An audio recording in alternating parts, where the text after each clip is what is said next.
Hare Krishna. We continue reading from teachings of Queen Kunti. We are on prayer 16, returning to a natural consciousness. This is from Srimad Bhagavatam 1.8.33. We have been reading it, so I'll just read the translation. Others say that since both Vasudeva and Devaki prayed for you, you have taken your birth as their son. Undoubtedly, you are unborn, yet you take your birth for their welfare and to kill those who are envious of the demigods. So we have been hearing the purport by His Divine Grace, A.C. Bhaktivedanta Swami Srila Prabhupada, how he's saying that Krishna says in Bhagavad Gita that he comes whenever and wherever there is a decline in religion. He comes himself to re-establish the principles of religion. Religion are the laws of God. Religion does not mean a particular faith, but dharma. Dharma is the duty of the soul, and that is Krishna consciousness. Krishna consciousness, the service of the soul to the super soul. That is the dharma of every living entity. And yeah, that is the duty. And when we don't want to do this duty, that is material life. That's the reason we are inside this material body. So we should have a balance of both material and spiritual. Don't neglect the soul for the body, and maintain the body because we need it to go back home, back to Godhead. So we'll continue reading from the purport for today. On the other hand, that literature, so then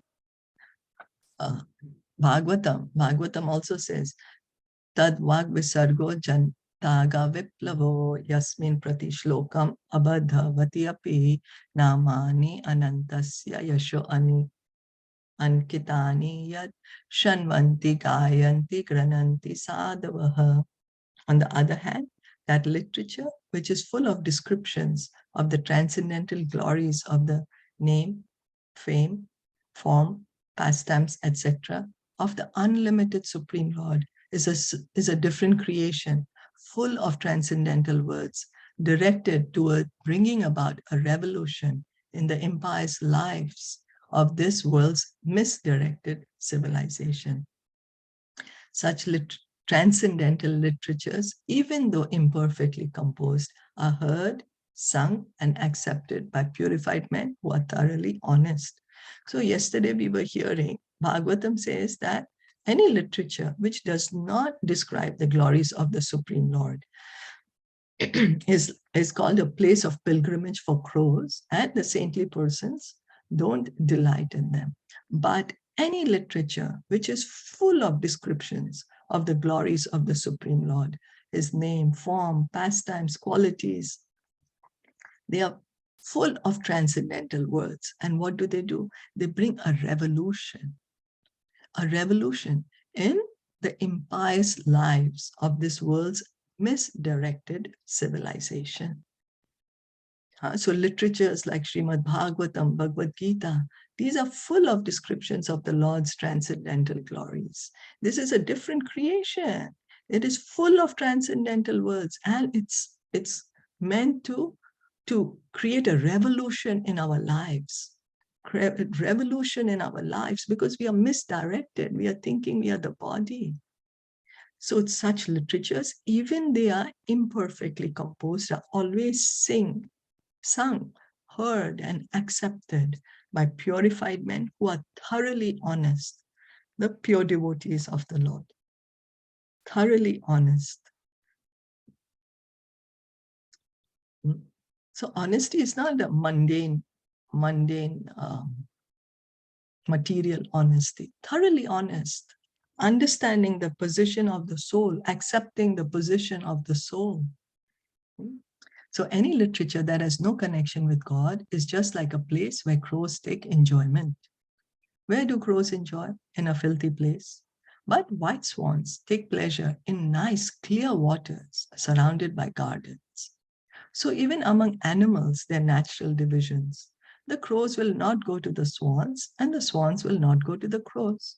Similarly, in human society, There are men who are like crows and men who are like swans. And now someone will say, hey, why are you being mean? Why are you calling somebody a crow? Don't differentiate like this. But just by stating the fact, nobody is trying to differentiate. You just state the fact. A fact is a fact. You can't deny the fact by saying, oh, you're not being nice. But it's a fact that crows will not go where the swans are, and swans don't go where the crows are.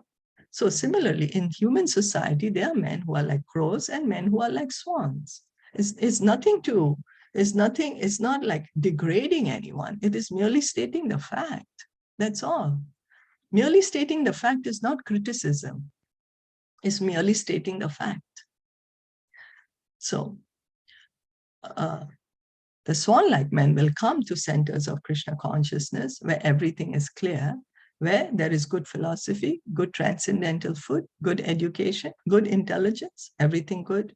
Whereas crow-like men will go to clubs, parties, naked dance shows, and do so many other such things. So here, Bhagavatam is saying, what are you? Become a swan.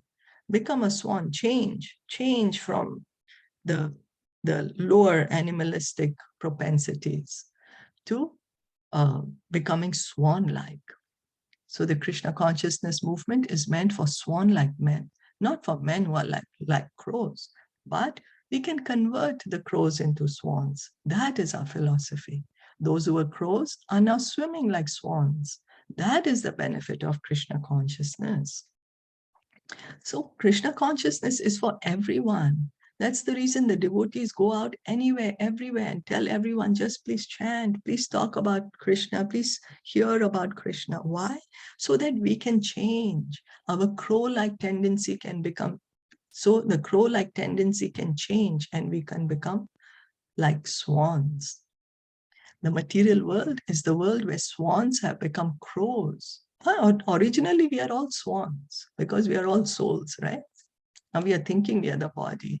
And so we indulge in very animalistic activities.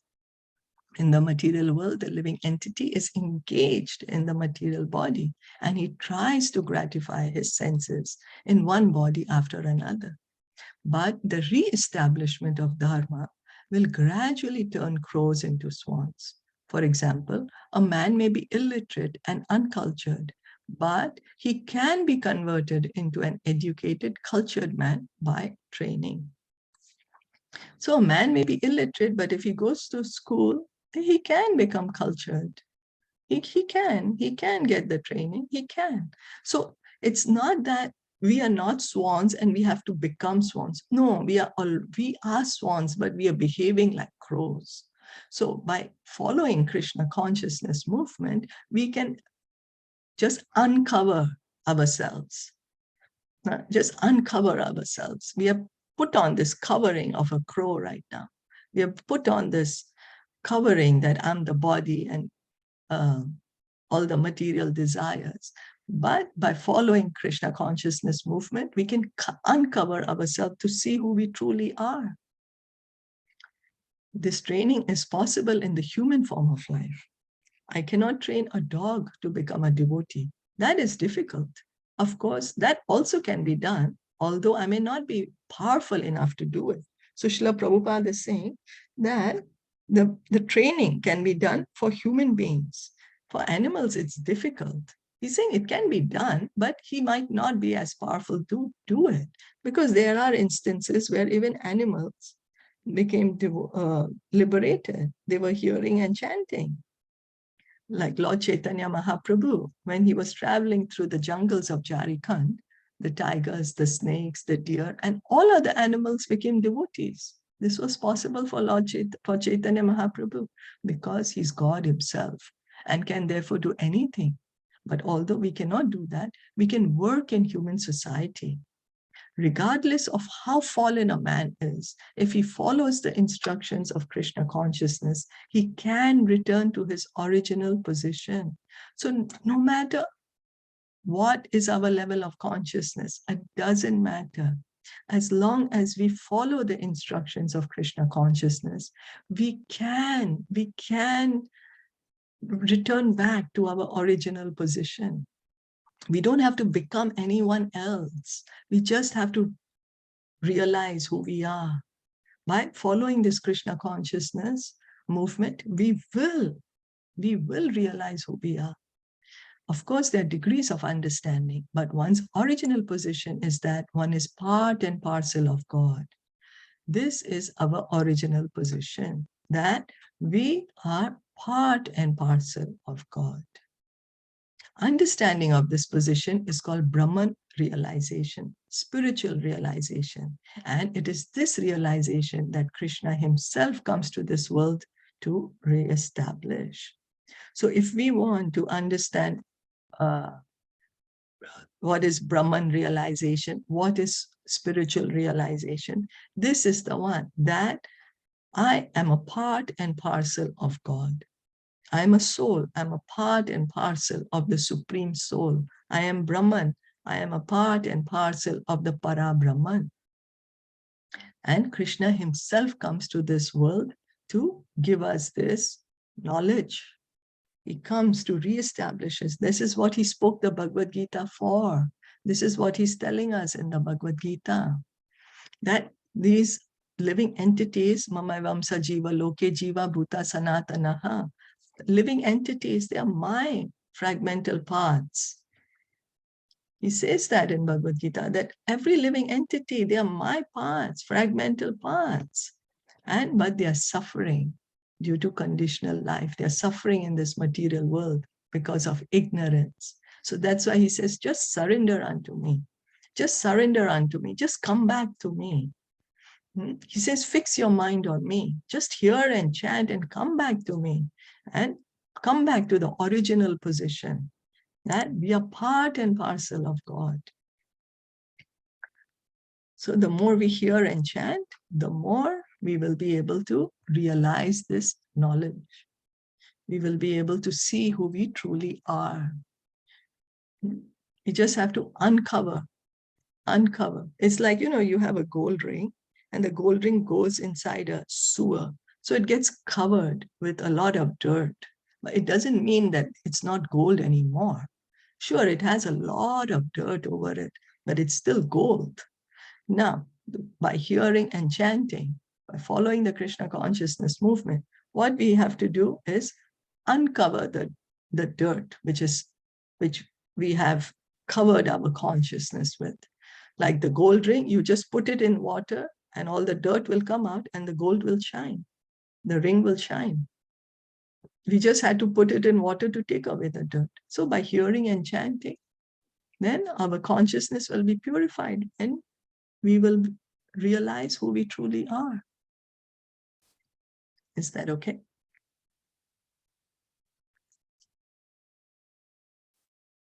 Yeah. Yeah, any comments or questions?